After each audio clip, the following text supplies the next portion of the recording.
여러분, 예수 그리스도의 이름에 권세와 능력 있습니다. 예수가 기적의 주가 되시는 것입니다. 주체이시죠. 여러분, 내 사람과 힘과 능력과 그 어떤 것으로 되지 않습니다. 어제도 우리가 이 사도행전 4장의 앞부분 말씀을 보았지 않습니까? 구원의 이름 예수, 그 이름에 능력이 있습니다. 예수께서 승천하시고 제자들에게 사도들에게 많은 사람들에게 분명히 성령을 약속했고 그 성령 충만은 예수 그리스도의 이름으로 기도할 때 성령이 충만히 임재하는 것이었습니다. 여러분, 예수 이름으로 모여서 기도하는 이들에게 5천 명이나 되는 사람들이 모이기도 하고요. 그들에게 각자에게 가장 좋은 은사로 선물처럼 하늘의 임재가 임했습니다. 그리고 성령 충만하니까 이전에 나의 모습이 아니라 정말로 이전에는 내가 두렵고 염려하고 걱정했고 그리고 어린아이의 소리에도 도망쳤던 그런 인생이었습니다. 베드로가 대표적이었죠. 그러나 십자가의 은혜, 예수 그리스도의 은혜, 성령 충만함을 받으니 담대해지는 것입니다. 두려울 것이 없습니다. 오직 천하 만국을 다스리는 예수, 그 예수 이름 앞에 엎드려 기도하는 인생에게는 두려울 것이 없는 인생 또한 주 안에 있는 나에게 딴 근심 있으랴라고 찬송하는 것처럼 주 예수 이름으로 그리고 내가 무엇을 말하든지 그대로 될 것을 믿기 때문에 여러분 사람도 환경도 그 어떤 것도 나를 믿음으로 사는 나를 막을 수도 없는 것입니다. 오늘 우리에게 이 놀라운 은혜를 주셨사오니 여러분 오늘 베드로와 요한의 이야기를 통해서도 우리가 더 큰 은혜를 더 나누도록 하겠습니다. 여러분 13절 보십시오.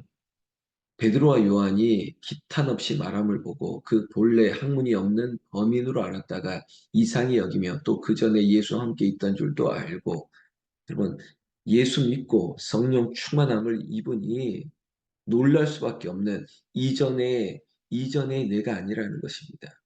베드로와 요한이 이전에 그들이 아니라는 거예요. 보고 놀랬습니다. 특별히 무엇을 보고 나사렛 예수 이름으로 명하노니 일어나 걸으라 라고 하는 그들의 담대함을 보고 또 놀라는 것입니다. 말 그대로 이상히 여겼다는 겁니다. 이랬던 사람들이 아닌데 그를 알고 있는 사람들도 놀라는 것이죠. 이유가 뭘까? 그저 희미하게 하는 것은 그 전에 예수와 함께 있었던 사람들이구나. 이 정도 알고 있습니다. 병 나은 증거도 있습니다. 확실한 증인도 있습니다. 그럼에도 불구하고 종교 지도자들이라고 하는 그 성전의 기득권을 가지고 있는 사람들은 단순히 이러한 일들을 그저 여론을 차단하고 입을 막으려고만 하고 있습니다. 여러분 이것이 세상의 방법이죠. 근데 문제는 성전 안에 있던 이들이 이랬던 것처럼 지금 한국 교회 안에도 이런 일이 일어난다는 거죠. 잘 되는 것, 은혜 받는 것, 기적이 나타나는 것, 말씀이 힘이 있는 것, 이런 모든 일들에 있어서 그저 이 종교 지도자들은 힐난하고 비난하고 그저 서로 의논하여서 어떻게 하면 이 사람들을 막아낼 수 있을까? 이러한 사건들을 어떻게 하면 봉쇄할 수 있을까? 어떻게 하면 저 사도들의 입을 막을 수 있을까? 17절에 보면 이것이 민간에 더 퍼지지 못하게 저희를 위협하여 이후에는 이 이름으로 아무 사람에게도 말하지 말게 하자 하고 자꾸 위협하는 겁니다. 겁을 주는 겁니다. 그들이 가지고 있는 그 종교적인 권위, 힘을 가지고 한마디로 나쁜 일을 하는 거죠. 여러분 예수 이름으로 걸으라 병 낫게 하고 또한 이 민간에 있는 많은 병든 사람들, 가난한 사람들 그들을 살리는 일에 예수 이름이 복음이 되고 있는데 그것을 막으려고 한다고요? 그들이 무슨 권위로 이렇게 하는 것입니까? 그저 당신들의 기득권만 유지하기 위해서 그들의 배를 배부르게 하는 일에만 만족했을 뿐이지 예수 이름으로 이 놀라운 일들이 퍼져가는 것. 특별히 민간에 번져가는 것 좋은 거 아닙니까? 예수 이름이 선물이 되고 능력이 되고 이 백성들이 잘 살게 되고 그리고 건강해서 더 건강하게 되고 뭐 이런 일들을 바라보는 것을 더 좋아해야 되는 지도자들이 오히려 막고 있다는 것입니다. 여러분 그럼에도 불구하고 예수 그리스도의 이름에 이 복된 소식을 그 어떤 권력도 사람의 힘으로 막아낼 수 없다는 것입니다. 성경 말씀은 18절에 보면 그들을 불러 경계하여 도무지 예수의 이름으로 말하지도 말고 가르치지도 말라 하니 여러분 사도들 베드로와 요한을 불러다가 위협하는 겁니다. 마치 누가 한 사람을 세워서 집단으로 린치를 가하듯이 위협합니다. 그리고 거짓 소문을 만들어내는 겁니다. 너 그러다가 너희의 미래가 불투명하게 될 것이다. 너희의 직이 잃어버릴 수 있다. 너희에게 불이익이 올 수도 있다. 뭐 여러 가지 말로 위협하는 거죠. 저도 그런 위협 받아봤습니다. 한 번만 더 하면 이렇게 하면 저렇게 하면 내가 가지고 있는 권위와 내가 가지고 있는 뭐 어떤 여론을 가지고 또 내가 가지고 있는 돈을 가지고 내가 가지고 있는 사람들을 동원해서라도 너에게 불이익을 주겠다 이런 거예요. 그러면 산다는 말이 예수의 이름으로 말하지 말라는 겁니다. 가르치지도 말라는 거예요. 예수의 이름으로 모이지도 말고 예배하지도 말라 이런 말과 뭐 다를 게 뭐가 있습니까? 그러나 베드로와 요한이 이렇게 대답하여 말씀하고 있습니다. 하나님 앞에서 너희의 말 듣는 것이 하나님 말씀 듣는 것보다 옳은가 판단하라. 여러분 특별히 사람들이 무슨 말을 가지고 자신들의 판단을 가지고 내가 옳다라고 말하면 우리는 당당하게 말해야 됩니다. 하나님이 옳은가 네가 옳은가 보겠다는 겁니다. 하나님이 판단하시지 사람이 옳고 그름을 어떻게 판단합니까? 그리고 그들이 기득권과 그 어떤 그 권세를 가지고 있다 할지라도 사람이 하는 말이 나에게 옳은 것도 아니고 너희들이 나를 위협한다고 너희들의 말을 따를 것도 아니다라고 하는 담대함을 가져야 됩니다. 여러분 복음 앞에 막을 수 있는 것이 없습니다. 더 쉽게 예수 이름을 뛰어넘을 수 있는 그 어떤 이름도 없습니다. 그런데 제사장이라고요? 사두개인이라고요? 그 어떤 이름의 직분을 가지고 어떤 말을 해도 여러분 하나님 말씀보다 옳을 수도 없고 하나님 말씀보다 권위에 앞설 수도 없다는 것입니다. 우리의 자세는 무수히 많은 말을 들어도 누가 뭐래도 하나님 말씀 듣는 것보다 옳은가 판단하고 그들을 부끄럽게 하는 것입니다. 너희 말이 옳으냐 하나님 말씀이 옳으냐 그리고 베드로와 이 요한은 내가 보고 들은 것을 말하지 아니할 수 없다는 겁니다.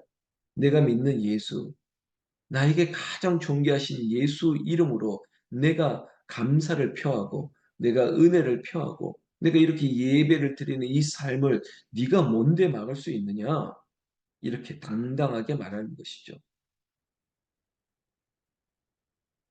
결국은 21절에 관원들이라고 얘기하고 있습니다. 결국 이 사두개인들처럼 권력을 가지고 있는 그들이 가지고 있는 직분을 가지고 백성을 어떻게 벌할 수 있는지 저희를 어떻게 할 수 있을지 아무것도 법적 근거도 없고 하니까 할 수 있는 것이라고는 그저 위협하는 것밖에 없습니다.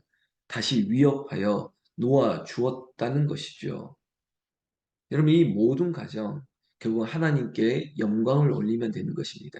너희가 뭐라고 말하든 나는 오직 하나님 말씀만 듣고 하나님 앞에 예수 그리스도의 복음으로 살겠노라. 이것이 우리의 믿음이에요. 우리의 신앙이에요. 이렇게 살아갈 때 하나님께 영광을 올리게 되는 것이죠.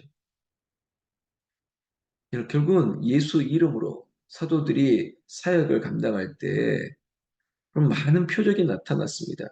앞서 말했던 나면서 일어나지 못했던 사람을 일으켰던 이 사건뿐만 아니라 이제 앞으로도 예수 이름으로 기적은 계속 일어나는 것입니다. 여러분 우리 안에도 병 낫기를 원하는 이들에게 예수의 이름으로 고침받는 역사가 일어나기를 주의 이름으로 축원합니다. 또한 나사렛 예수 이름으로 무엇이든 구하든지 가장 좋은 곳으로 응답하여 주실 줄 믿습니다. 어제 제가 오살리에도 예수의 이름으로 예수의 이름으로 내 안에 그 예수 이름의 권세와 능력의 풍성함으로 찬송하고 기도할 때 마음이 얼마나 평강이 찾아오는지요. 은혜와 평강이 찾아오는 것입니다. 예수 이름은 우리에게 구원의 이름 그리고 복된 소식입니다. 여러분 오늘도 그 이름으로 여러분들을 막을 수 있는 것이 없습니다. 예수 이름으로 내가 기도하는데 누가 나를 막을 수 있겠습니까?